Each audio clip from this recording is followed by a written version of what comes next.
I own Murphy's Corner Store on Russell Street in Cedar Falls. I've been running this little shop for 15 years. Nothing exciting ever happened here. Just folks buying milk, bread, and lottery tickets. That all changed on October 12th. That was the night my world turned into a nightmare. It was almost closing time. The clock on the wall said 9:47 p.m. Rain pounded against the windows like angry fists. I was counting the money in the register when I heard the bell above the door ring. 3 men walked in. Something felt wrong right away. The first man was tall and skinny with mean eyes. His hair was greasy and hung over his face. The second guy was short and fat with tattoos covering his arms. The third one looked young, maybe 17.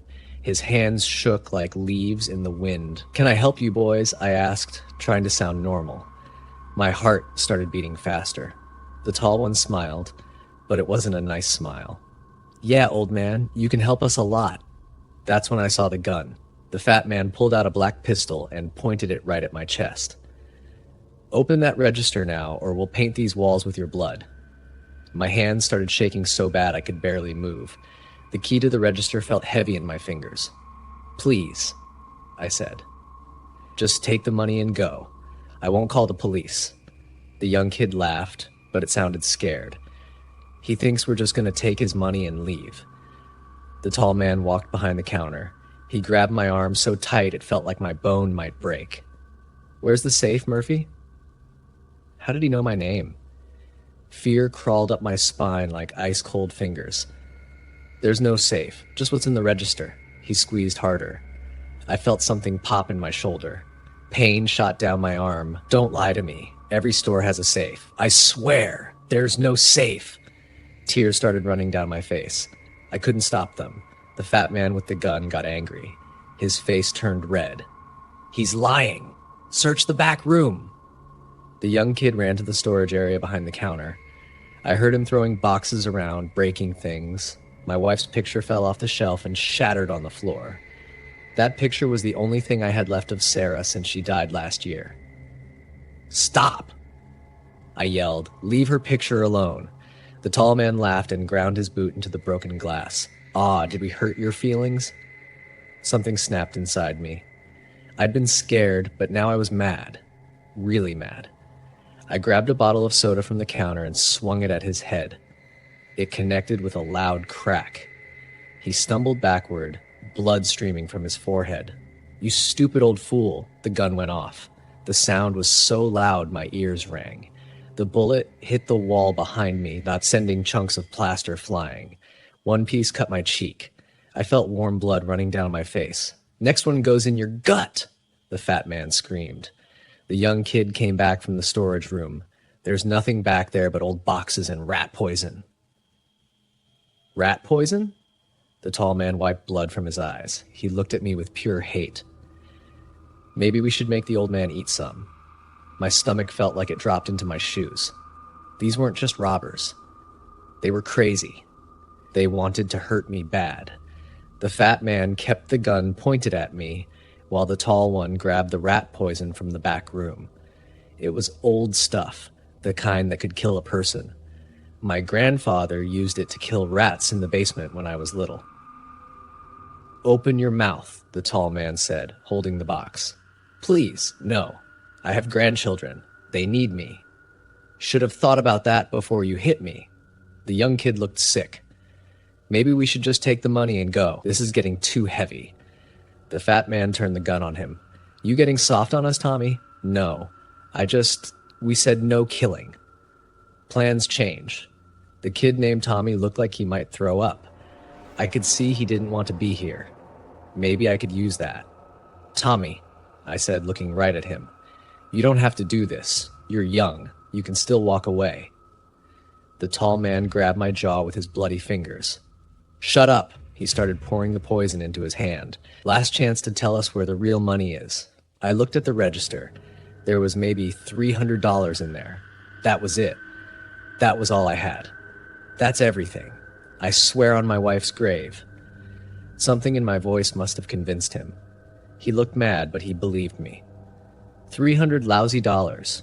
This was a waste of time. The fat man still had the gun pointed at me. So what do we do now? We make sure he can't identify us. My blood turned to ice. They were going to kill me.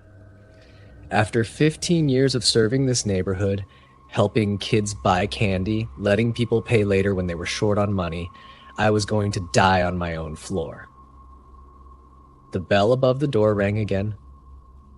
"We're closed," the fat man yelled, turning toward the sound. It was Mrs. Clark from down the street. She was 80 years old and came in every night for her heart medicine. She took one look at the scene and started screaming. Everything happened fast after that. The fat man swung the gun toward Mrs. Clark. I dove across the counter and hit his arm just as he pulled the trigger. The bullet went into the ceiling. Mrs. Clark fell down, but I couldn't tell if she was hurt or just scared. The tall man grabbed a knife from behind the counter. It was the one I used to cut boxes. He swung it at my back. I felt it slice through my shirt and into my skin. Hot pain spread across my shoulder blade. Tommy ran for the door, but the tall man grabbed him. "You're not going anywhere!" The fat man was trying to get a clear shot, but I kept moving. I knocked over a rack of chips. Bags went flying everywhere. The floor became slippery. The tall man came at me with the knife again. This time, I was ready. I grabbed a can of soup and threw it as hard as I could. It hit him in the nose. I heard something crack. Blood poured down his face. Mrs. Clark was crawling toward the door, screaming for help. The fat man pointed the gun at her back. "No!" I tackled him from the side. We both went down hard. The gun slid across the floor. The tall man was on me in seconds. He raised the knife high above his head. I could see my reflection in the blade. This was it. This was how I was going to die. The gun went off again, but it wasn't the tall man who pulled the trigger. Tommy stood by the door holding the pistol. His hands shook so bad he could barely hold it.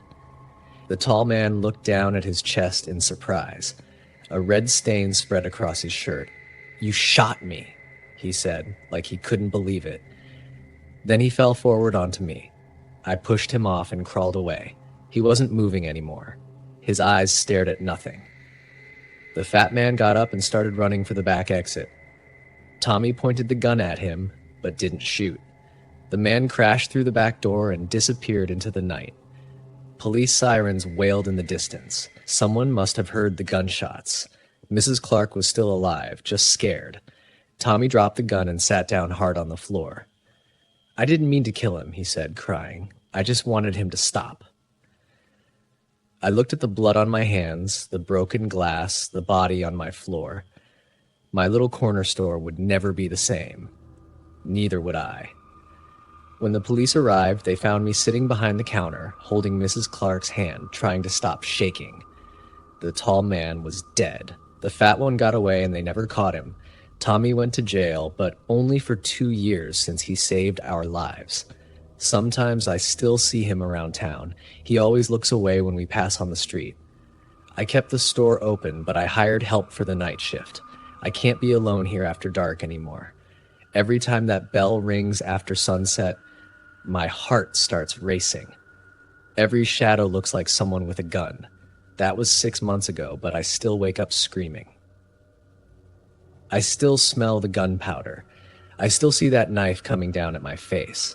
Some nights are worse than others. The doctors say the scars on my back will fade with time, but the scars in my head, those are forever. That's the price of surviving a nightmare that was all too real.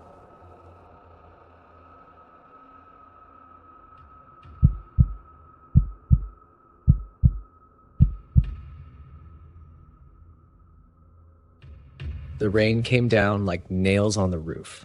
I was sitting on the couch, wrapped in a blanket, when the weather alert flashed across the TV. Severe thunderstorm warning. Stay inside. Avoid travel. The wind howled against the windows, and thunder cracked so loud it rattled the glass. Normally, I liked storms, but that night felt different. I was alone.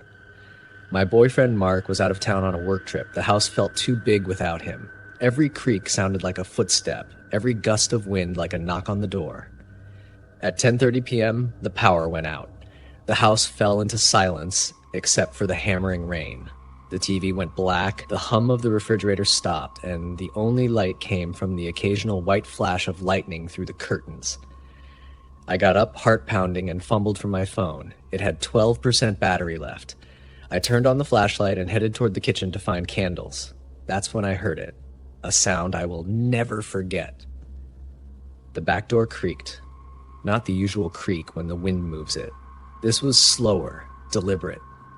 Then a click, then a wet squeak, like a shoe on tile. I froze, the candle box in my hand, every nerve in my body screaming. Someone was inside my house. I backed up, trying not to make a sound, and ducked behind the kitchen island. Through the gap between the counter and the floor, I saw them. 2 pairs of wet shoes stepping across my kitchen floor. Lightning flashed, and for half a second I saw them.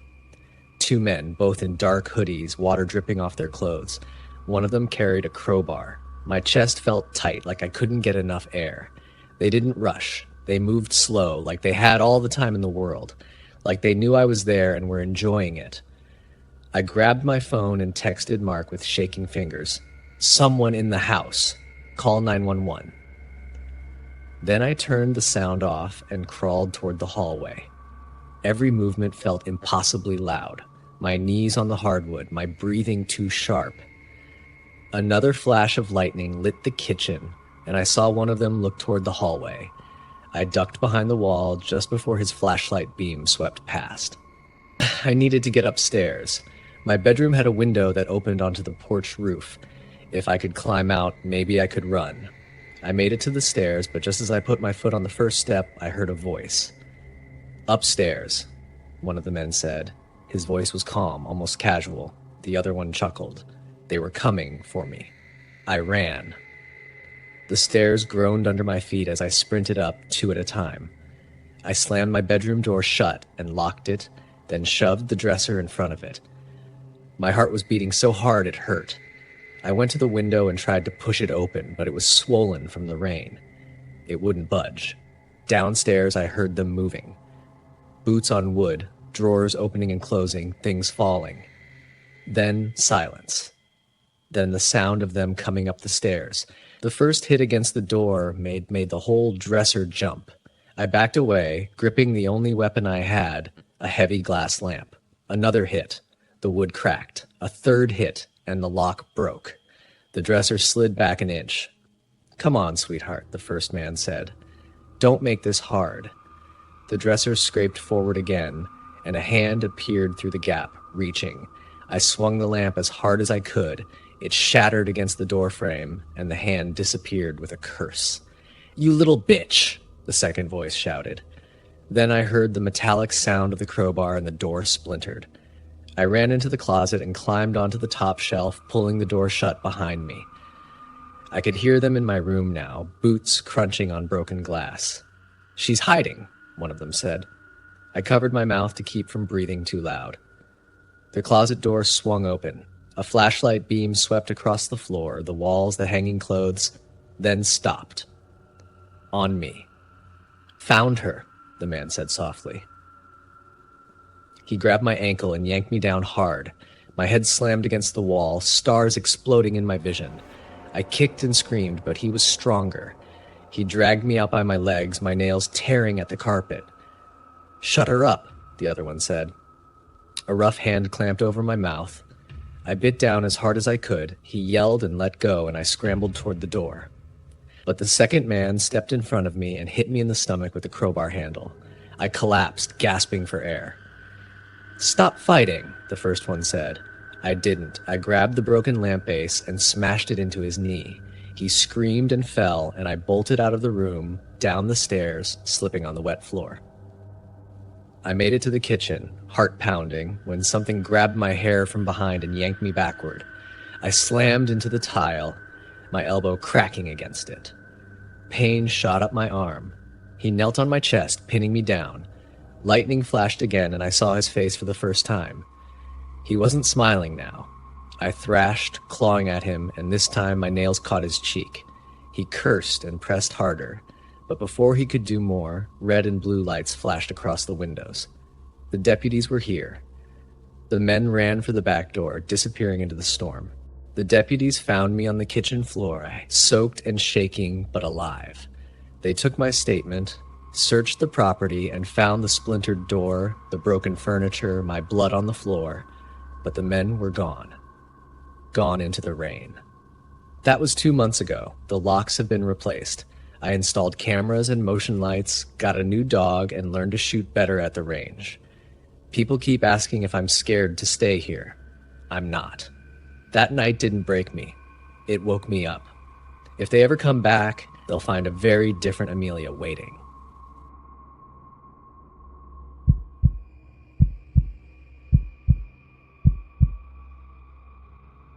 My name is Freya, and I'm a nurse at St. Mary's Hospital. I work the night shift because the pay is better, but after what happened 3 nights ago, I don't think I'll ever take the last train home again. It was 2:47 a.m. when I left the hospital. My shift had been brutal. 3 car accident victims and a little girl who wouldn't stop screaming. My white sneakers squeaked against the wet pavement as I hurried to the train station. The station was empty except for one security guard half asleep in his booth. The overhead lights flickered, casting strange shadows across the platform. Last train, 3:15 a.m. I had 28 minutes to wait. I sat on the metal bench and pulled my jacket tighter. The wind howled through the tunnel, making my skin crawl.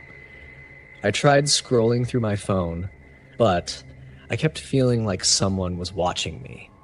When I looked up, there was a man standing at the far end of the platform. He hadn't been there before. He stood perfectly still, wearing a dark coat that seemed too big for his thin frame. His face was hidden in shadow, but I could see he was staring directly at me. My heart started beating faster. 5 more minutes. I walked closer to where the train would stop, putting distance between me and the strange man. But when I glanced back, he had moved too. He was now halfway down the platform, still watching me. My hands started shaking. I pulled out my phone to call someone, but there was no signal underground. The train arrived with a mechanical screech. I quickly stepped inside, choosing a seat near the front. The car was completely empty except for me. As the doors started to close, the man stepped aboard. My blood turned ice cold. He walked slowly down the aisle and sat 3 rows behind me. I could feel his eyes boring into the back of my head. The train entered the tunnel and everything outside went black. The fluorescent lights flickered on and off, making everything look ghostly. At the first stop, nobody got on or off. The platform was empty and abandoned looking. That's when I realized I couldn't see the conductor at all. I walked toward the front of the car. The conductor's booth was empty, covered in dust like nobody had been there for hours. "Excuse me," I called out, my voice cracking. "Is anyone driving this train?" No answer. I pressed the emergency button, but nothing happened. Behind me, I heard the man clear his throat. I spun around and saw his face clearly for the first time. He was pale, almost gray, with deep-set eyes that seemed too large for his skull. His thin lips twisted into a smile that made every instinct in my body scream, "Run!" "Going somewhere special tonight, Freya?" he asked. He knew my name. This stranger somehow knew who I was. My knees nearly gave out from fear. "How do you know my name?"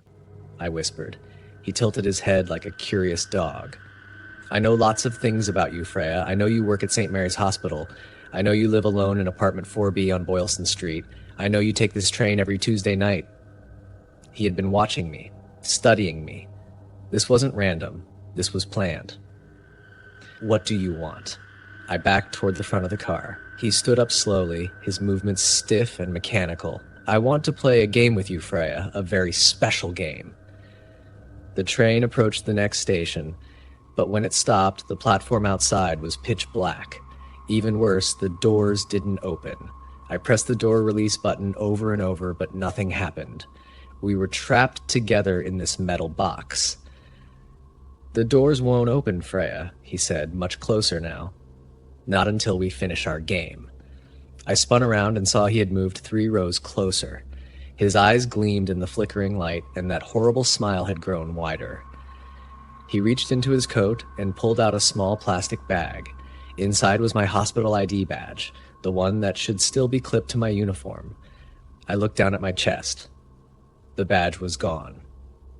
Rule number 1 of the game, Freya. I can take things from you without you noticing. But there are other things I could take, more important things. He let my badge fall to the floor with a plastic click. Rule number 2, you have to guess what I'll take next. If you guess wrong, the game gets more interesting. My mind raced. What else had he taken? I patted my pockets. My wallet and keys were still there. My phone was gone.